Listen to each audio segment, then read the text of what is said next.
Ano nga bang ibig sabihin ng pagiging core? Sabi ng iba, yung core daw yung pinakamadaling role sa lahat.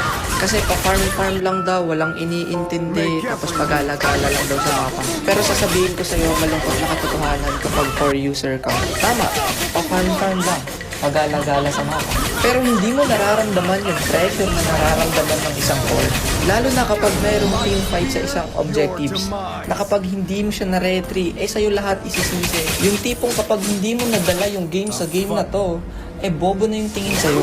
Yung tipong kapag hindi mo nadalawan yung isang side lane, sa'yo lahat isisisi. Pero partida, hindi ka na tinutulukan nung ini-invade yung farm mo. Kaya ngayon sabihin sa akin na madali mag-core. Kung meron mang sobrang galing mag-core, maniwala ka sa akin. Lahat ng trash talk inabot niyan, lahat ng sisi pinagdaanan niyan bago siya maging magaling at nasanay sa ganong kultura. Kaya wag mong sasabihin na madali lang mag-core, please lang, lalo na kapag Angela lang yung alam mo.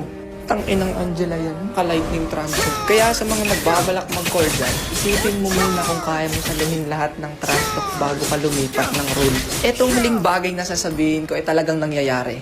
Alam mo ba kung bakit maraming core na nagkikwit? Dahil hindi nila kinakaya yung pressure. I'm always ready to protect the king.